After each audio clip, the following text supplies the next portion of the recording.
በእኛ በኢትዮጵያ አቆጣጠር በ1888 ዓመተ ምህረት የተቆረቆረችው ይሄ ማለት ከአድዋ ጦርነት በፊት 8 ዓመት በፊት ቀድማን የተቆረቆረችው ማለት ነው። ሆሳዕና ልማት የናፈቃት ናት። ይህ ጥሟ የማዕከላዊ ኢትዮጵያ ክልል ምስረታን እና 20ኛውን የብሔር ብሔረሰብ ቀን አከባበርን ታኮ በመጣ ልማት እየረካም ይገኛል።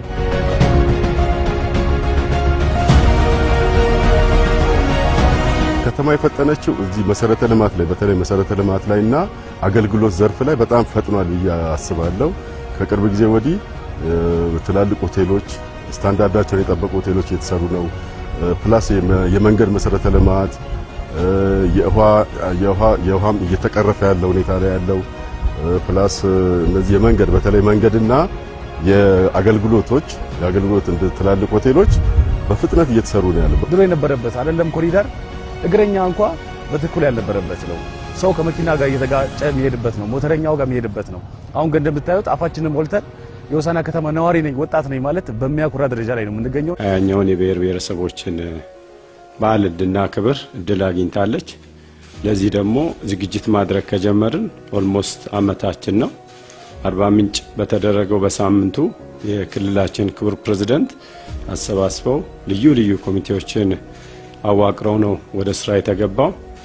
ከነዚህ ስራዎች በዋናነት የበዓል ማክበሪያ ስፍራዎች ላይ ትኩረት ተሰጥቶ ሲሰራ የነበረው። እነዚህ ክስተቶችን ታኮ እየመጡ ካሉ ልማቶች ዋነኛው የመንገድ መሰረተ ልማት ነው። በፌደራል በክልልና በከተማው ትግግዝ እየተሰሩ ካሉ መንገዶች ዋነኛው የኮሪደር ልማት ነው። ድሮ ከቤት ለመውጣት አንፈልግም፣ ምክንያቱም የምታርፍበት የለም። አሁን ወንበሮች አሉ፣ መቀመጥ እንችላለን። ህፃናት እንደፈለጉ መጓጓዝ ይችላሉ። ስለዚህ የኮሪደር ልማት የሚገባው ነዋሪ ነው። እናንተ ትልቅ ከተማ አዲስ አበባን አይቶ ለመጣ ሰው ያን ያህል ለውጥ ላይ መስለው ይችላል። ግን እዚህ ኖሮ ያየ ሰው ችግር የነበረበት ሲያይ ደግሞ ያመሰግናል። ስለዚህ እንደ ሆሳዕና ከተማ ነዋሪ እንደ አንድ ወጣት ደግሞ ልማት እንደሚቀና ሰው በጣም ደስተኛ የሆንበት ነው። በከተማችን ሞክራት የጀመርንበት ነው። ሰው ቢተባበር ህዝብ ቢተባበር የትኛውንም ነገር መስራት እንደሚችል ያሳየንበት ነው። መንገዶቹ የሚሰሩት ቀን ማታ ነው እየተሰሩ ያለው። ይሄ ራሱ የስራን ባህል የቀየረ ህብረተሰቡ ራሱ ይሄ ምን አይነት ፕሮጀክት ነው ብሎ እያለ ያለበት ነው። ማታ ሁሉ ስለሚሰራ በአይን ስለሚያይ ማለት ነው።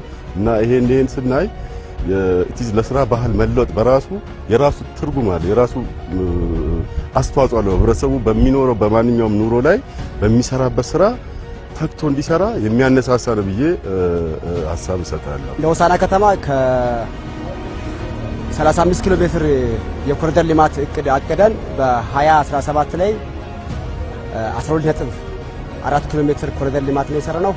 አሁን የምንገኝበት ከዛ አንዱ የሆነውን የኮሪደር ልማት ላይ ነው ያለነው።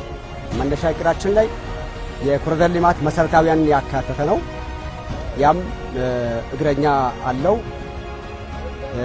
የአካል ጉዳተኞች ወይም ማየት የሚሳናቸው በምልክት የሚሄዱበት አለ፣ ሳይክል መንገድ አለ፣ የዩቲሊቲ ላይኖች አሉት፣ የተሳፋሪዎች መቀመጫ ወይም የባስ ስታንድ የምንላቸው አሉ። ሌሎች ደግሞ መቀመጫ በየመሃሉ ሰዎች አርፎ ንባብ የሚያነቡበት መኪና እስኪመጣ የሚዝናኑበት መቀመጫዎች ጭምር ያሉበት ነው። ሌላ ፋውንቴን አለ። የመዝናኛ ቦታዎች አሁን የምንገኝበት ያ ፋውንቴን ነው አንዱ። 5 ፋውንቴን አለን። ከ5ቱም ፋውንቴን አንዱ የሆነው ላይ ነው አሁን ያለንበት ቦታ ሽላንሻ ይባላል። በፊት ይሄ አካባቢ ቆሻሻ የሚጣልበት በጣም ከተማው በዚህ ገጽታ አልነበረም። ያንን አብዛኛው ማህበረሰብ መጥቶ የሚዝናናበት ቦታ እንዲሆን የተደረገበት ነው ያለው። ሁሉንም